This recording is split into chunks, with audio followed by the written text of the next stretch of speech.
You're listening to Navigating Eldercare, where you'll find guidance and answers for every step of the eldercare journey. Each week, eldercare advocate Laura Daniels brings you expert insights and practical solutions to help families and professionals make confident care decisions. Hello, my name is Laura Daniels, founder of Care Advocates and your host for Navigating Eldercare.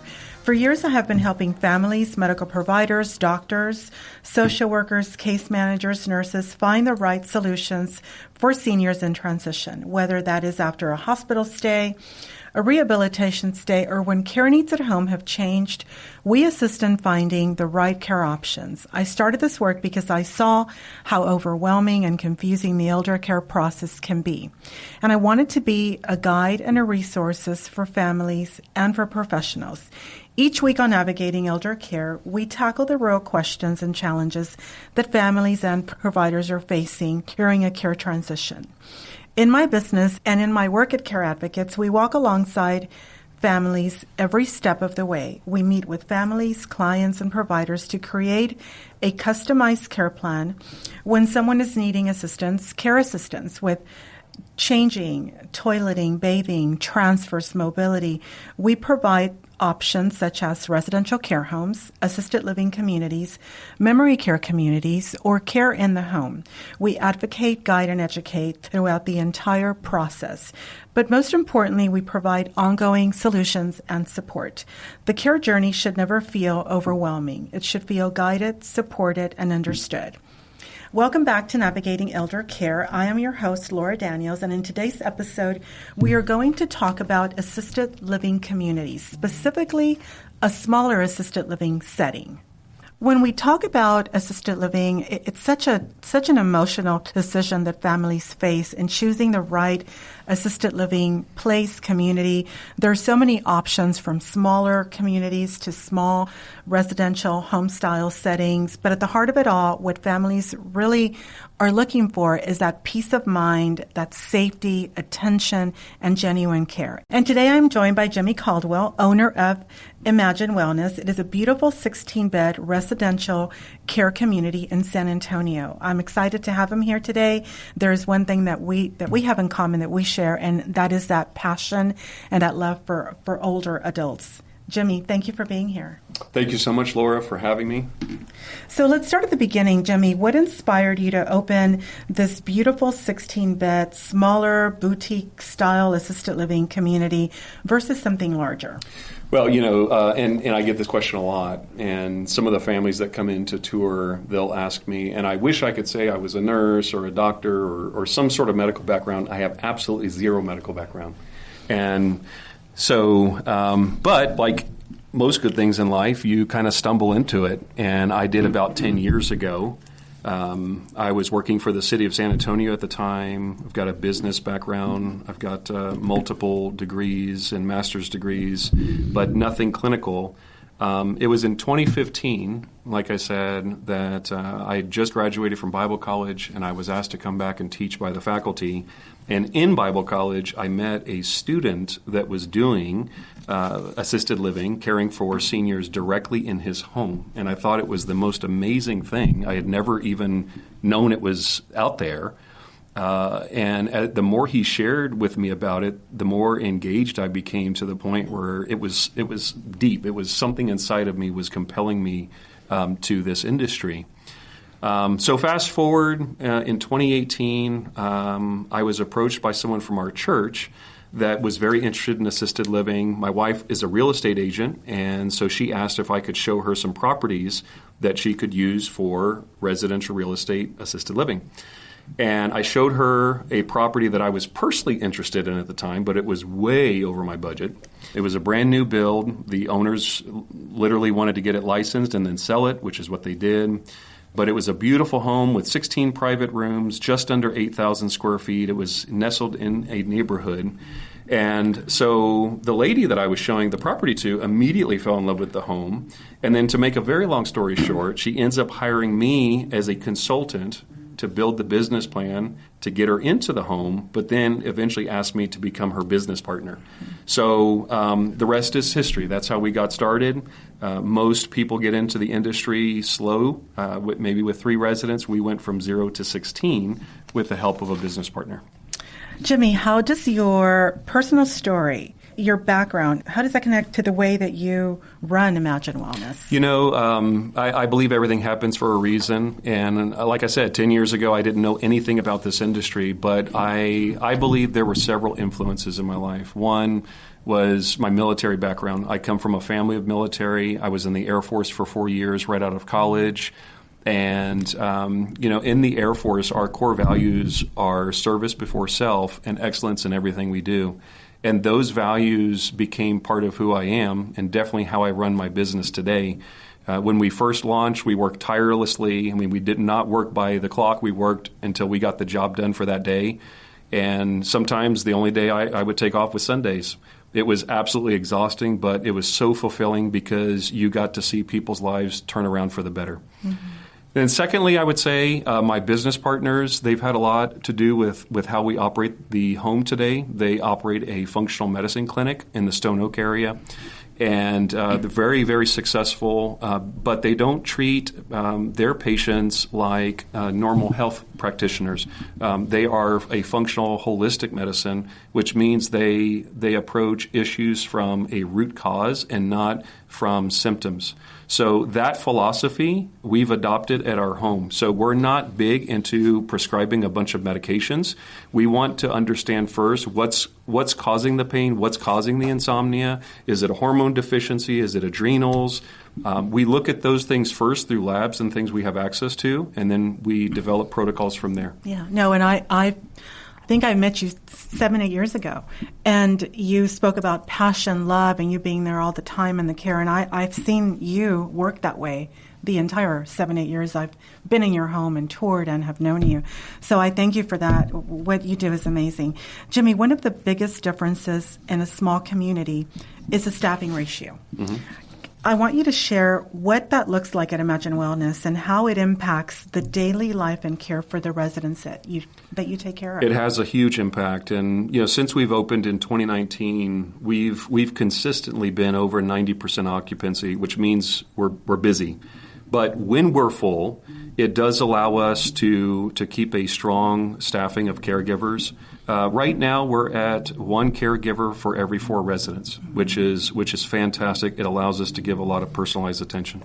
Yeah, and that doesn't include all of the other staff that works there, your kitchen staff, yourself, and all of the support that comes into the home, such as hospice nurses, shower aides, additional support, therapist, occupational therapy, speech therapy, your visiting doctors groups, all of the ancillary help and support that comes into your home on a daily basis. That's exactly right, Laura. Mm-hmm. It takes an army to be proficient, and we've got a very good team. Yeah, and then I've seen it also. All of the volunteers that go in there and do from prayer to music to entertainment, to activities. It's beautiful to see. Jimmy, what do you think families notice the most when care is so personal and so consistent? And that's the way that you've managed and ran Imagine Wellness. Can you tell me a little bit about that? Yeah, when families notice us, I think what they experience first is a peace of mind. It can be very challenging to find the right place for your loved one. And really, if you do this industry right, it's the atmosphere that speaks for you. And so when families walk in through the door, it's the atmosphere that hits them first. And they can feel the energy and the love and the compassion and how genuine our care is.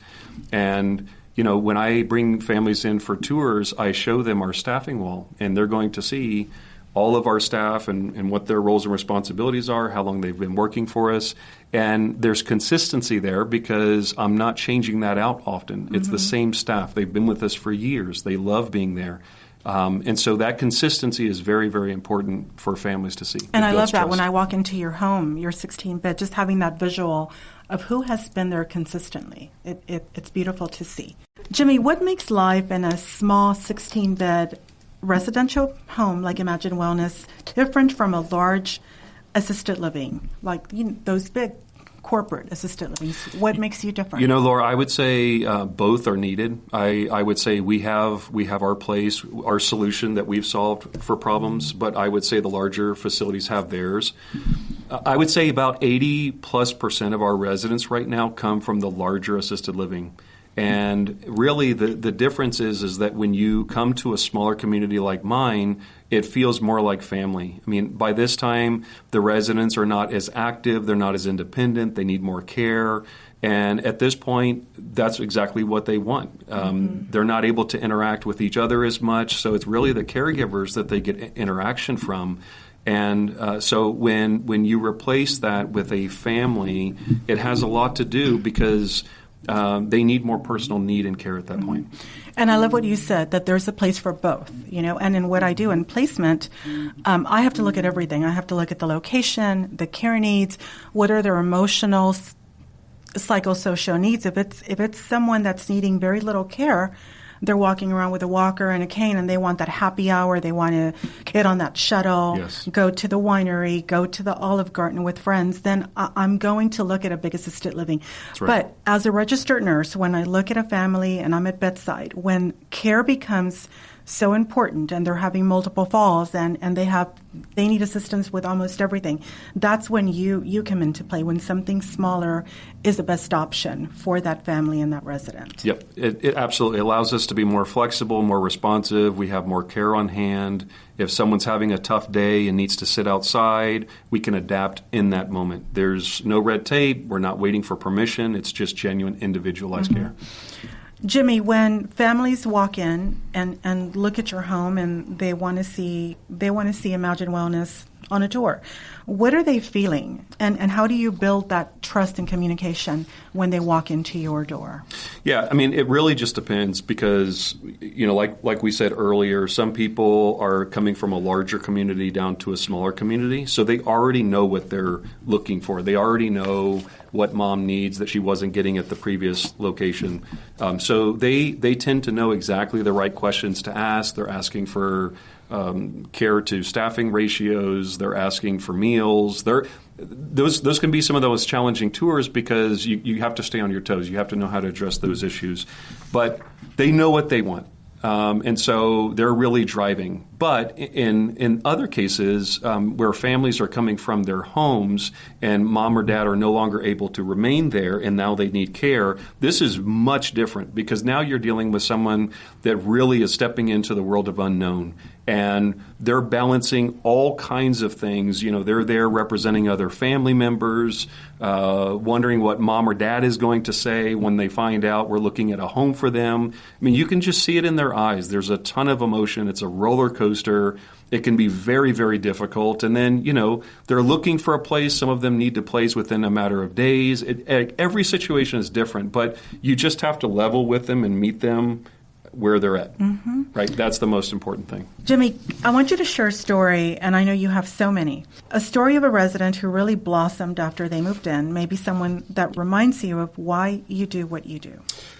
You know, I would say, I mean, I do have many that I can share, but I would say my very, very first resident that you actually referred to me, and in a lot of cases, you know, we're dealing with like a son or a daughter. In this case, it was a sister. And you referred her to me. We did the tour. She was my very first patient. I still remember today walking around the very empty home. It was a very, very challenging case. The sister was very desperate. She kept going into her sister's room. Marilyn was the resident. She kept going into Marilyn's room. She would find her on the floor. She would find her not being changed. She was losing weight. I mean, you can just imagine she was very combative, very aggressive, advanced dementia. It was a very, very challenging case. And she came to us because she was desperate. And I was also wanting to make an impact in this environment. So against the recommendation of everyone involved, I said, yes, I'll take her. So we did take her. And, you know, what was so amazing is that it wasn't a change in her medication. It was just a lot of love and affection, going up, giving her hugs, even though she would push us away, and just showing that we cared. We'd come back, we'd sit with her, we'd turn on the lights, we would read to her, we'd play music. Like, she was my only resident at the time. She had all your attention. She had all my attention. Yes. And so all of our focus was on her. And it took a couple of weeks for her to feel comfortable coming out of her room. But to this day, her sister just brags about how big of a transition it was, because she saw someone come to life that was not living. Yeah, and you've maintained that with every resident, that passion, that consistent care, that staffing ratio has always been there. Jimmy, many families wait until there's a crisis before they start looking for care, for assisted living. Mm-hmm. What would you say to someone about when to start the conversation when they're thinking about care? You're absolutely right. As you know, Jimmy, I would say over 90% of the families that we tour with you and that I help place wait until a crisis happens. They wait until mom falls and breaks a hip, dad walks out the door, their sister has a stroke, and they're calling me from a hospital or a rehab, and they want to find a place now or next week. Yeah. So what is your advice? Everyone in these conditions, they wait for a reason, because the best place for mom and dad is their home, right? By far, that's well the best said, place. Yes. But, the time to start having the conversation is now, because, like I said, we deal with children. We're dealing with sons and daughters that are still busy, active lives. They have children of their own. And so it's best to make a plan now. You never know when things like this are going to happen. But you want to do it when there's time, because there's a lot of decisions to make. There's a lot of planning. You need to go out and tour homes, meet caregivers, and really get a feel for what kind of environment you think would be the best. In some cases, you want to take your mom and dad out to these places. Let them eat a meal. Let them socialize. Let them interact. Let them see the place. So we always tell people to start the dialogue early, even if you're not ready to make the move. Jimmy, at Imagine Wellness, what does a typical day look like for you and your team and your residents? Well, one of the beautiful things about what we do is that every day is so different. But if I were to just paint a picture of a typical day, I would say that every day starts with energy and intent. We have routines. The caregivers know what they need to do. The mornings are very busy, but also full of life. Caregivers jump in. They're helping residents get ready for the day, get up, get dressed. Breakfast is cooking. There's usually laughter coming from the kitchen. We have coffee brewing, music playing softly. The smell of eggs, bacon fills the house, and it feels like family waking up together. After breakfast, we move into our morning care routines and activities. We do things like exercise, devotionals, or group games. We also coordinate therapy visits and check in on medications. Throughout the day, my team and I, we do walkthroughs to make sure that everyone's happy, everyone's comfortable, and that the atmosphere is calm and positive. Late afternoon, evenings are generally quieter. That's when things wind down after dinner, maybe a favorite movie or just some time out on the patio watching the sunset. Whatever makes it work is the consistency. Everyone on the team, they know their role, but most importantly, they know why we do what we do. Jimmy, how do you make sure that the experience that families are expecting matches the care that the residents are receiving daily? Yeah, Laura, that's one of the most important things we do. And it starts from the very beginning in setting the right expectations. We're very clear and we're very transparent from day one about what families can expect. And probably even more importantly is what they are expecting. If family expectations are beyond what we can provide, then we talk through that from the very beginning. But once we make a decision to place someone, I take full ownership of that individual.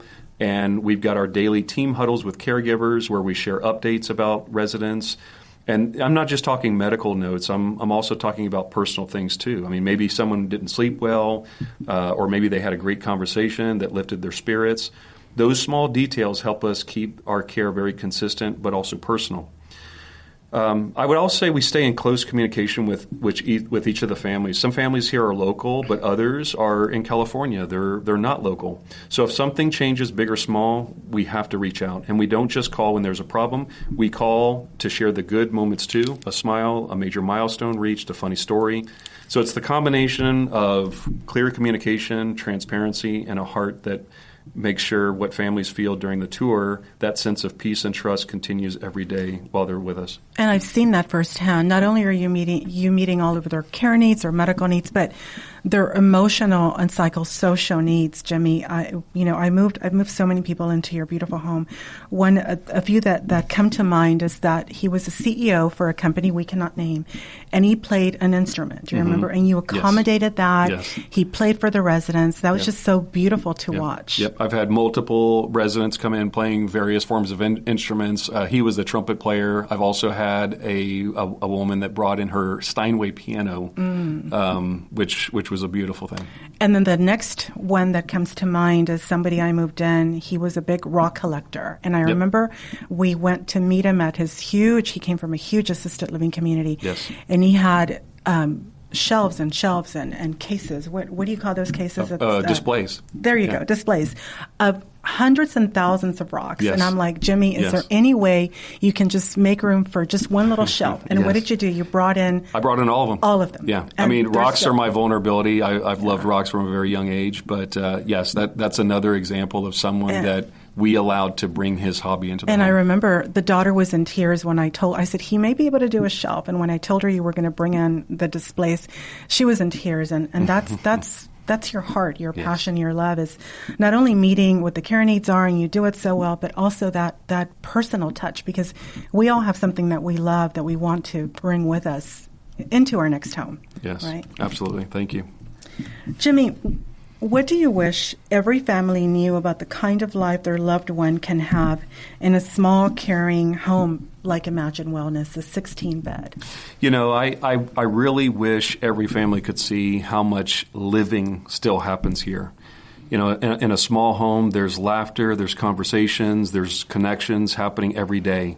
And we emphasize birthdays, we watch movies together, we bake for them. We sit outside in the evenings, mornings.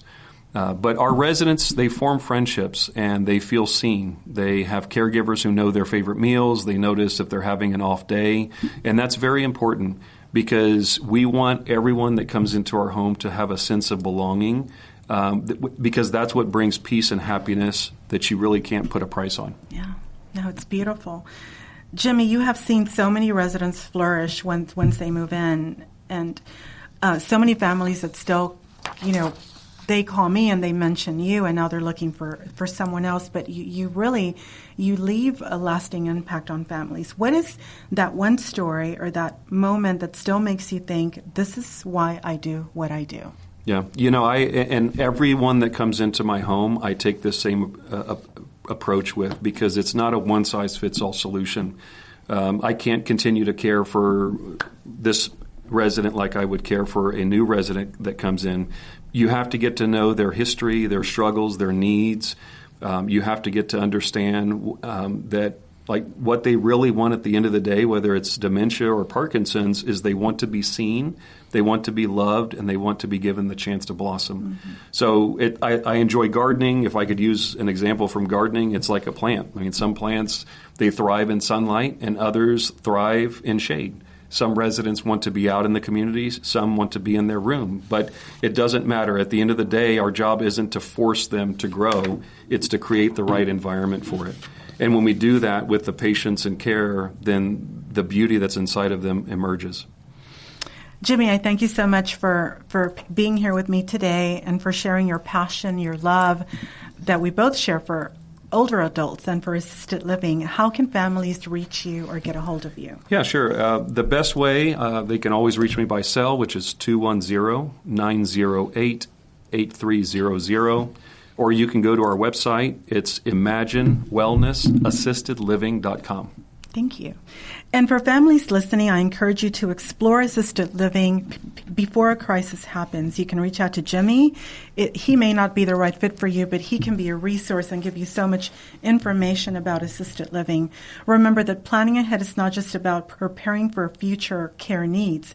It's about allowing yourself and your loved one that peace of mind. I thank you for joining me today on Navigating Eldercare, where we bring guidance and answers for every step of the elder care journey. If you are a family member a hospital case manager, or healthcare provider, and you know someone facing a change in their health or planning for future care needs, Care Advocates is here to help you find the right care at the right time. Whether it's assisted living or a 16-bed residential care community like Jimmy's Imagine Wellness, a memory care community, or it's simply bringing trusted resources into your home, we walk alongside you every step of the way. Our commitment is simple: care, compassion, lifetime support. I am available for you 24 hours a day, 7 days a week. Give me a call at 210-669-2222. Be sure to subscribe, like, and share this podcast, and visit us at advocatern.com for helpful resources. You can also listen to past episodes on YouTube or listen on your favorite podcast application. You can also listen to us here every Sunday at 8:30 on 9:30 a.m. The Answer. I am Laura Daniels, and this has been Navigating Elder Care, helping you find the right care at the right time for people that matter the most. And thank you for joining us. This has been Navigating Elder Care with Laura Daniels, providing guidance and answers for every step of the elder care journey. For a free consultation, call 210-669-2222 or email Laura at advocatern.com. Catch every episode on 9:30 a.m. The Answer, YouTube, your favorite podcast app, or at advocatern.com.